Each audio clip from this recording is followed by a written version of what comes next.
This video is brought to you by Audible.com. Smartphone cameras have improved tremendously over the years, and nowadays you can easily replace a point-and-shoot camera with your smartphone, especially for day shots. And the switch to backside illuminated sensors last year allowed for better low-light imagery. Now, in 2013, we're going one step beyond. As most phones jump to 13 megapixel cameras, HTC bucks that trend though, and its HTC One only has a 4 megapixel camera. To make up, it aims to deliver the best low-light images and videos. Now, we have a star lineup to compare HTC's latest and greatest with. In this latest smartphone camera shootout, we are comparing the HTC One against its biggest rivals, the Nokia Lumia 920, the iPhone 5, Samsung's Galaxy S3, Sony's Xperia Z, and Google's own Nexus 4. Additionally, we have reference shots taken with a dedicated camera, the Panasonic Lumix GH2. Let's take a look. In daytime, when the sun was shining and light was plenty, all smartphones captured good image stills, with overall good amount of detail and mostly true-to-life colors. Some, however, stood out. Colors on the HTC One, for example, came out realistic, close to the ones we got on our reference camera. Fine detail, however, is often missing and images look a bit spongy. The Nokia Lumia 920 was probably the strangest of them all. In virtually all images, it blew colors way out of proportion. This might make some images look good, but overall, they seemed like they underwent the Instagram treatment, yet they did not. Colors looked plain and real, and there is a lot of softening going on. Also, we noticed quite a lot of noise in even well-lit images. The Apple iPhone 5 and the Samsung Galaxy S3 performed similarly to each other. Detail was relatively high with noise in check. They are definitely our favorites for daytime image capture with their pleasingly accurate colors. Strangely, smudginess is something that affects the Sony Xperia Z to some degree. We got varying results with it. In some situations it managed to capture some fine details, others could not, but most times this came at the expense of softening the actual image. A slight purplish tint to its images is ever present. On the Nexus 4, noise was noticeable even on a bright sunny day, which is bad, but detail is above average compared to the competition. Now, let us say a few words about our sponsor, Audible.com. Audible is a leading audiobook service with a catalog of over 100,000 hit titles like The Hunger Games or 50 Shades of Grey, just to name a few.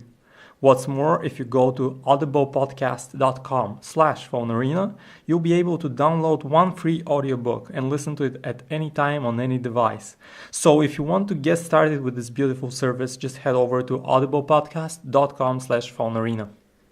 A lot of shots, however, happen indoors, and there differences between devices start to become more obvious. The HTC One produces artificial washed-out colors in low light.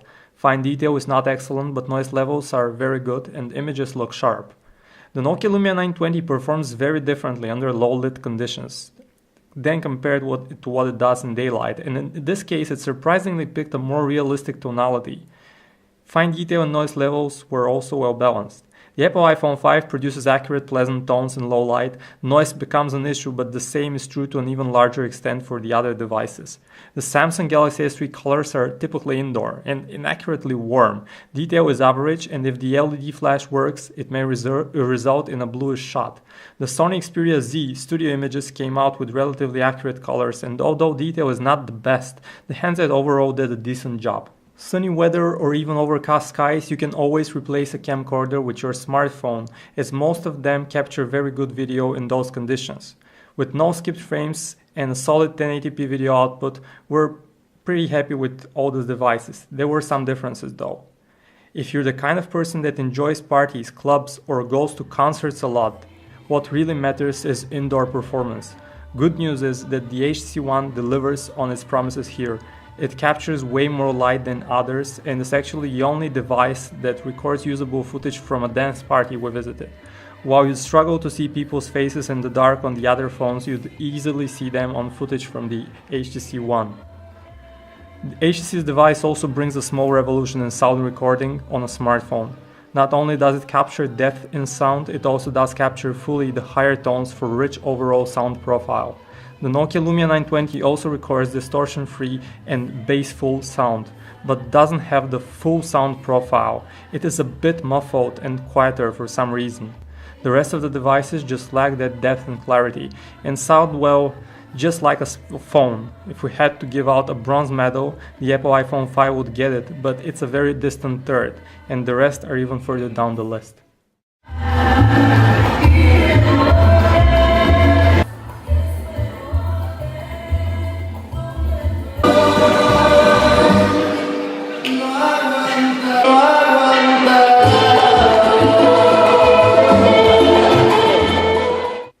In conclusion, it's hard to name a winner. Right now in camera phones we're speaking about compromises, so we'll just list the ones you have to make here. If you value night video recording and night images, the HTC One is your best option. It also adds great sound recording capabilities that no other smartphone can match. In daylight it's like a fine detail, and its slightly spongy images don't put it in a favorable condition. It's decent but not great. If you care more about an overall camera phone that will perform great under different conditions, the Apple iPhone 5 would be your best fit. While it has virtually no manual settings, Apple's device manages to select the right ones automatically and delivers images with pleasant tones, closest to what we saw on our reference camera. The Samsung Galaxy S3 is also a close runner-up, but indoors and in low light it performed much worse. The Nokia Lumia 920 is a strange device. In good lighting conditions, colors are way off the mark, hugely blown out of proportion, looks toyish with unrealistically high contrast. The phone does record excellent sound and video though, and it does a decent job at night. The Sony Xperia Z stands out with its water and dust resistance, and will definitely fit the bill for more active folks, those spending the summer by the sea and the winter in the mountains. However, compared with the other camera juggernauts, its 30 megapixel Exmor RS sensor got varying results. In some conditions, it captures great detail, but in others, detail is a bit smeary, and there is also a slight purplish tint in images. Lacking in low light performance and video recording, the Nexus 4 is behind the pack, and Google has some catching up to do to make the Nexus series a viable alternative in camera phones. The Nexus 4 can now only make up with effects like the 360 panorama and vintage overlays. And overall, that's a quick recap of the camera performance of the top smartphones of 2013 so far. We have a much deeper look at all of that at phonearena.com. Make sure to check it out. And thanks for watching, guys. Bye-bye.